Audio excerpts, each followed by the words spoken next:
and I knew it would work. I actually knew it would work. I knew that technique would have wanted to finish him, and that's why I started with a spinning back kick. Let us talk to one of the big winners from this past Saturday's card in Chicago. We spoke to him just a few weeks ago when he accepted the fight on short notice, 3 weeks or so to be exact. Everyone was wondering what was going to happen with Aaron Pico. He gets the fight against Movsar Evloev in July. That gets canceled. Evloev has to withdraw due to injury. And there's Lerone Murphy, who at the time had won 8 in a row. Kind of, on the Apex cards, doesn't seem like he's getting the push, doesn't seem like he's getting the shine, and there he is, waltzing right into the Windy City, scoring one of the most incredible knockouts you will ever see, and certainly a front-runner for knockout of the year, a spinning back elbow knockout of one Aaron Pico. It's now 9 in a row, and immediately afterwards, you got the champ, Alex Volkanovski, saying, "See ya in December." Let's talk to the man himself, the miracle, the one and only Lerone Murphy, kind enough to join us. Hello, Lerone. How are you, my friend?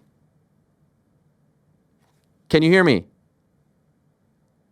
Cannot hear me. Okay, Yes. we'll work on. Oh, Lerone, can you hear me? Yeah, I can hear you now. Okay, good to see you. You're a little bit frozen there, so maybe there's a connection issue, but let's see if it gets sorted.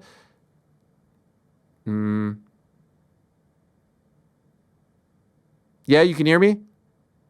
Yeah, can I hear you? Okay, congratulations, Lerone. Congrats on the win. What has life been like since that incredible knockout on Saturday? Oh, it's been crazy. I'm getting a lot of love, so I deserve. But it feels good to get some love after a fight. Got a bit of stick after the Josh Emmett fight. But man, it's good to get a knockout, get a finish on such a big stage as well. Isn't that a wild thing? I was thinking about that when comparing you to, say, Khamzat, who's getting all kinds of stick for, people saying his performance was boring. Not that long ago, people are saying your win was boring, and now everyone going crazy over the knockout. Just shows kind of how it's so fickle, and it's a what have you done for me lately kind of sport. You have to kind of laugh at that, right? Yeah, that's it, man. The fans have very, very short-term memory, and that's just the way the game's going at the minute. So, yeah, it's like performance based. You can have 5 bad fights, have 1 good fight, and everybody's talking about you again. And so here you get this opportunity on short notice. You kind of like nudge your way in there, even though you should have been in this conversation. Was the talk between you and the team saying like, hey, a win isn't enough here. Let's do something spectacular. So we almost have to force their hand and we snatch this away from all the other guys who are jockeying for that title shot? Not really. It was just go out there and get the win. But I feel like nights like that just create that kind of energy. And obviously the plan that I knew Aaron Pico was going to pressure me and create the opening. So we put together some techniques for that pressure, and it come off.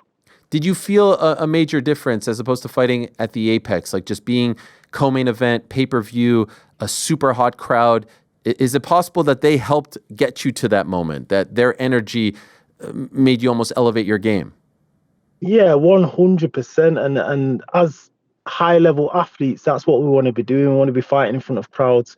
I knew from the weigh-ins, not even from the weigh-ins, from the press conference, that the crowd was going to be hyped and it's going to be energy. I knew it was going to be a good night just from the crowd. And when you get that energy from the fans, it makes you go out there and do something special. What was the vibe that you were getting on fight week? Did you feel like the UFC was really excited about, their shiny new toy, Aaron Pico, and that they were trying to get him in a spot to propel him to a title shot? Did you feel like you were the one that was being used to kind of have him be the stepping stone, you be used as the stepping stone for him to get the title shot?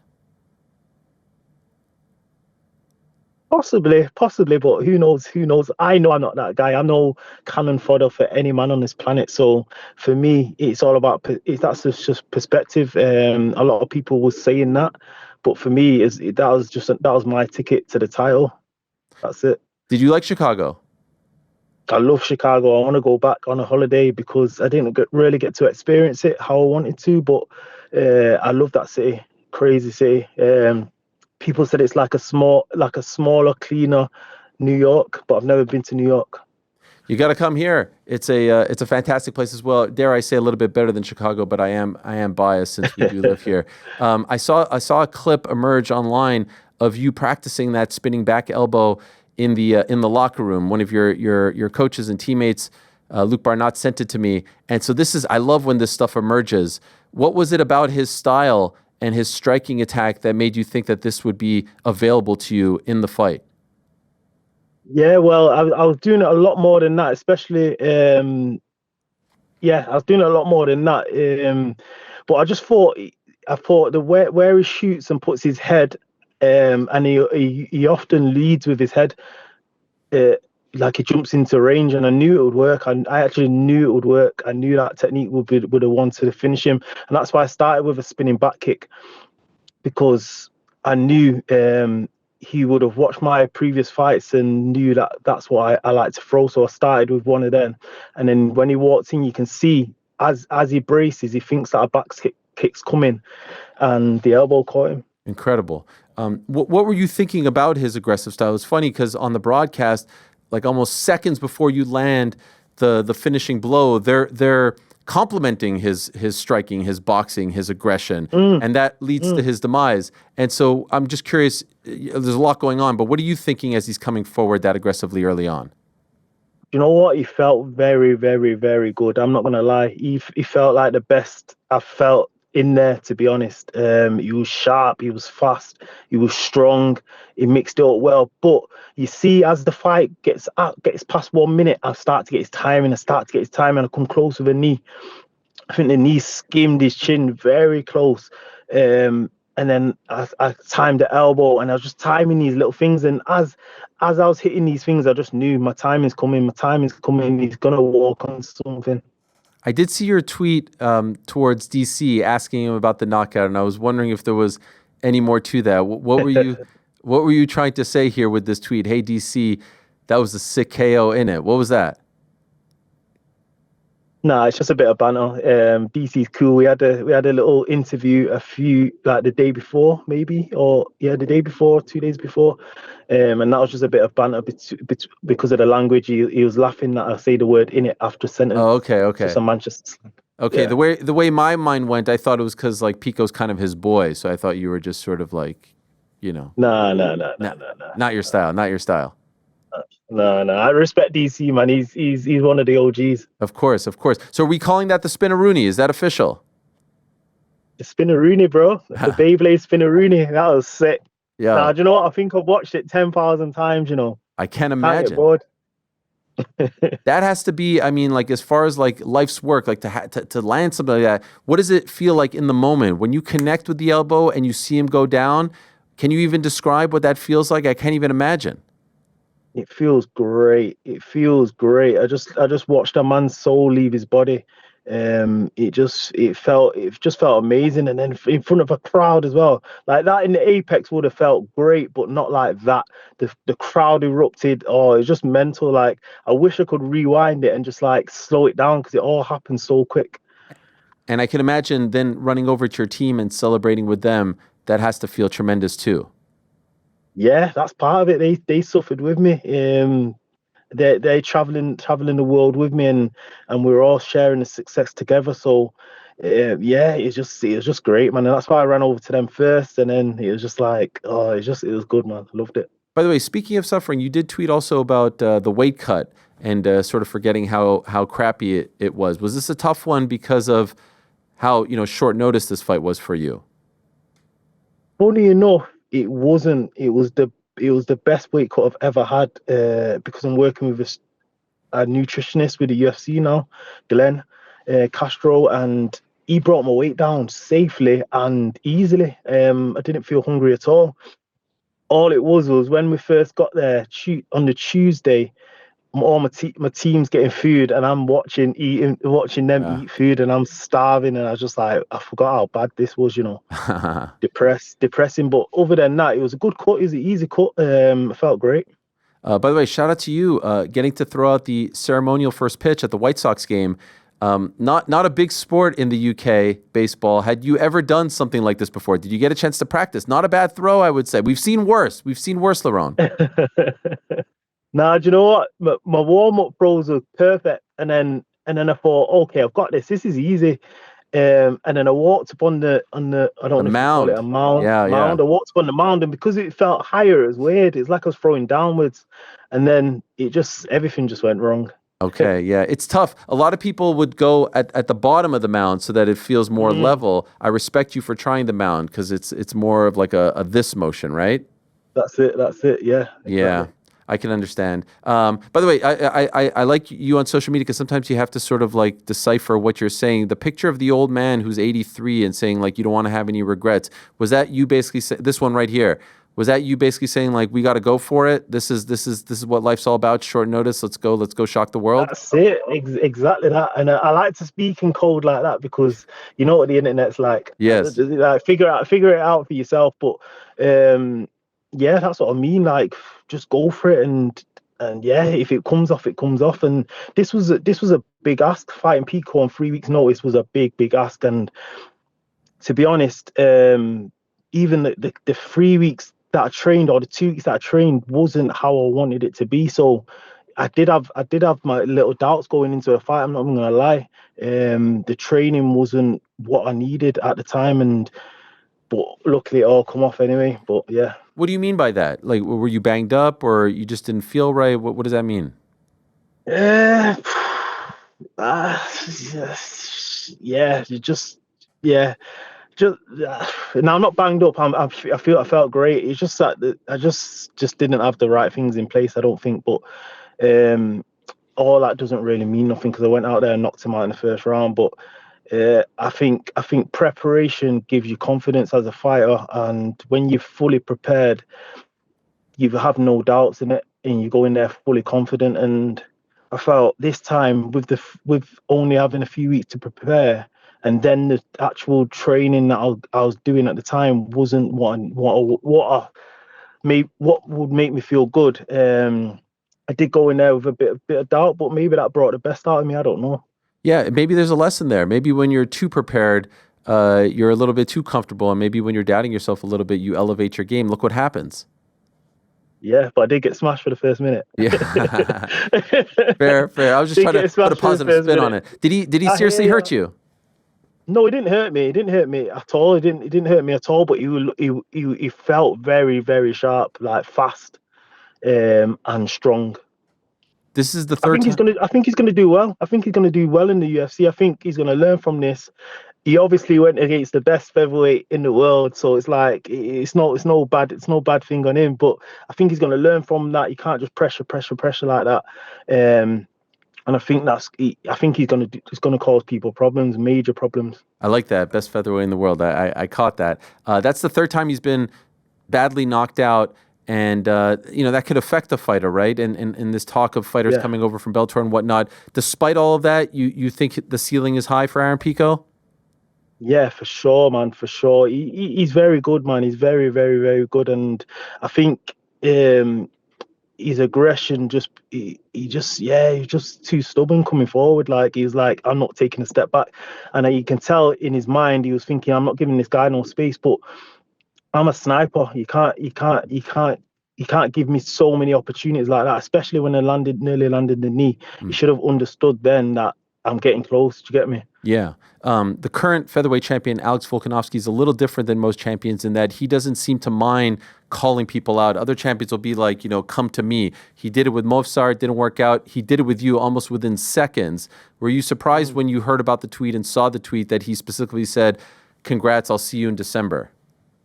Nah, everybody knows Volk's a realist, man. He wants what's best for everybody else. He wants the next best challenge. He believes is the best ever, and he wants the next best challenge and the next best challenge. It's clear to see. So, yeah, it's good that the champion's doing that, and more champions should do that instead of ducking and diving. So hopefully, me and Volk get on in December, and it'll be a great fight. So this fight happened about 3 days ago. Where do we sit now? How confident are you that you are in fact getting the title shot in December? Oh, you never know in this game. You never know in this game. And for me, I believe from looking at the division, I deserve it most by a mile. Not even it doesn't matter what happens between June Silva and who's he fighting? Diego Lopez. Lopez, yeah. For me, that shouldn't fight. I think Gene Silva needs two fights to get a title shot. But I believe that the UFC might be waiting for that fight to see what happens with them. But I deserve it more than him. I think. We just showed the new rankings. You're now number 4. And it's interesting. You have the exact same amount of wins now in the UFC as Movsar, who we presumed was next. But since his win over Diego Lopez in May of 2023, you have fought 6 times. You have been way more active as him. And Exactly. So to me, I don't think there's an argument. I think you have to be next. You've done it. You've punched your ticket. It's not an argument. You got to think about it like this. Yeah, there's a few reasons why I believe I'm ahead of him as well. He's not fought any main events. I've fought 2. He's, like you said, he's not got no finishes. I've just got another finish. I've got 3 finishes in 10 fights or whatever. So what? And I've been more active. So, and I just fought his fight. Yeah. He just pulled out of the number 1 contender fight. So the UFC said, and I stepped in and won the fight. So I'm more than deserving for the title now. Dana White was asked about the Volk tweet. He says he loves the idea. He also referred to your win as a coming out party. Do you see it as the same way? It's kind of funny to have a coming out party when you're 9-0-1 in the UFC. Do you view it the same way? You know what it is? I sit and think all the time, and I believe my career took off when I first debuted, and then I got finishing over Ricardo Ramos, looked great against Silva, and then obviously I knocked out Makwan. So that's like 2 finishes in 4 fights, and then I got injured and I was out for a year. So I just started again. So maybe he's right about that. I had to start fresh again. I was out the whole of 2022, and I had to build back up. But we're back here now. So yeah, it was a coming out party. You mentioned in your post-fight press conference that year off, you thought maybe you said something to the effect of, like, I thought my career was going to be cut short or taken away from me. Was it because of how serious the injury was? Yeah, it was close. Like the doctors said he didn't think I'd fight again. I shouldn't fight again, he said. Wow. And obviously, remember, I got injured before that accident. I got injured. And it was a pretty significant injury. I ended up getting stem cells and all that stuff, and then I got knocked off my bike. So it's like something just didn't want me to fight. Wow. But yeah, anyway, I built back up from that, and we're back even stronger. Obviously, we've talked about everything you've been through in your life. It's out of a movie. Do you feel like the stars are starting to finally align for you? That there's actually good vibes coming your way as opposed to these freak accidents? Yeah. You never know what life has in store for you, but I just think you just got to roll with the punches, man, and just never give up. Keep chasing the goals, and that's what I've done. Like, many people won't even have made that fight on Saturday night. I only got my visa on the Monday morning, 7 a.m. Traveling back and forth from London on the train, 3-hour journeys, and then just to get my visa on Monday morning, then we flew out. So I had to jump through a lot of hoops to even make it to Chicago. Wow, the Monday of fight week. Yeah.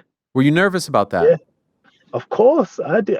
Of course, I didn't know what was happening. And even like training, not knowing if you 100% fighting or not, it was a bit wild. Wow. Yeah, that is a lot of stress. And so now you wait in here. You would be okay with December, right? No serious injuries?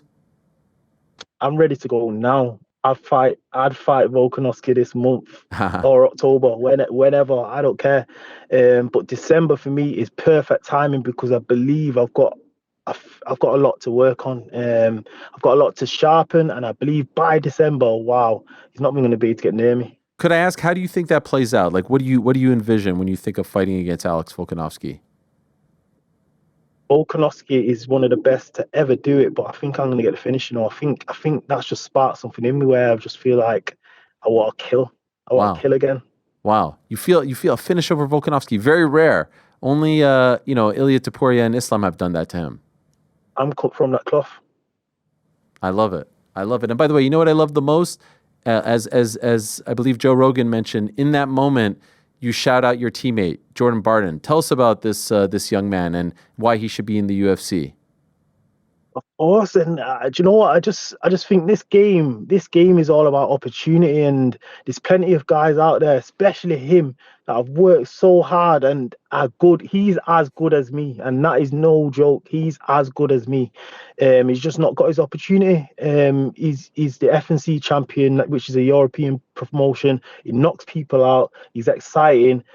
He's been my sparring partner for all my last 5-6 fights, and he's emulated every person perfectly and done it better than them and give me harder rounds than them. Wow. So he can be in the UFC and he can go straight in the top 15. And I believe he just needs a shot. He just needs a shot, man. Any guy that falls out or whatever, I would bet against him against most guys in the UFC, honestly. Wow. And as we've talked about, your team is on fire. So I totally believe everything that you're saying.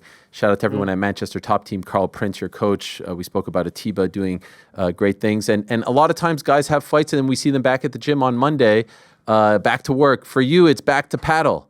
You're right back to your day job of playing paddle. On the Monday? I trained today, actually. I'm fresh. Mate, I've never come out of a fight so fresh. Incredible. I swear. I feel fresh. I love it, man. But do you know what? I text my boxing coach. Obviously, Prince is in Vegas with Louis Lee. He's fighting on Contenders tomorrow. But I text my boxing coach yesterday. I'm saying, when can we get back in the gym? I need to work. I think Pico sparked something in me where I know I need to improve just a few little bits. And I know I'm going to take it to that next level now. I know for a fact I am. Well, I love it. And that makes us want to see this title fight even more. Congratulations to you, Lerone. Incredible job. You took the opportunity. You took like the bull by its horns, as they say, and Yes. back to back. And by the way, last thing, did you really look at Carlos Praches and say, let me try to top that, or is that just BS? No, do you know what it did do? I was doing that anyway. Yeah, I was doing the spin anyway. I knew I was bringing that anyway. But when I seen him do that, I thought, do you know in them cards when you see like 3 jumping knees, like people hit jumping knees, Yeah, like yeah. 2 people do the same thing. I thought this is gonna happen again. This is gonna happen again. I said I'm gonna do that again. And you did. Number 9 and number 10. Never before, back to back. Unbelievable. Mine was better though. Mine was better. Yeah. Mine was better. You think so? The impact. Did you see the impact? Yeah, yeah. When he landed his was great. I thought it was a spinning back fist because of how maybe the camera angle, I don't know. Yours was clear as day, and it sounded like a freaking golf ball being hit or a baseball being hit. It was unbelievable. Yeah, mine was like he was gone. Like his was sick, but mine was nasty. Mine was violent. Scary though, also, right? With him on the ground like that. In the aftermath. Yeah, of course, and I wish him the best. I hope he's okay. I hope he's not too badly concussed. But this is fighting. He would have loved to do the same thing to me. So I heard I was speaking to DC. He wanted to do some horrible things to me. So the game's the game. Yes, sir. Well, you're a gent. Thank you, Lerone. Congratulations. Hopefully you get that title shot. We appreciate it. Yeah, thank you. There he is, Lerone Murphy. What a run he's been on. And in my opinion, it's a no-brainer at this point. And yes, there is a big fight going down on September 13th involving John Silva and Diego Lopez. But let's be honest, like it's going to take something spectacular to top that guy. The run that he's on right now is tremendous. He's won 9 in a row, 9-0-1 in the UFC, longest active win streak at featherweight, 9. Joined for 3rd longest active overall win streak in the UFC. With Topuria and Evloev in that featherweight division. 4th longest winning streak in UFC featherweight history. Arnold Allen 10, Volkanovski 11, Holloway 13. 8 career wins via KO, 3 KO wins in the UFC. Lerone, the Miracle Murphy, what a guy. Looking forward to that fight. And shout out to Volkanovski also for for calling him out. You know, not a lot of champions will do that. And that's what makes Volk a little bit different. Thanks for watching this video. Before you go, if you haven't already, hit that subscribe button for us. Also, give us a thumbs up, leave a nice comment. These things go a long way. And while you're here, do check out the rest of the channel. We've got live shows and full interviews, clips, and a whole lot more. We're doing big things here, and we appreciate your support very much.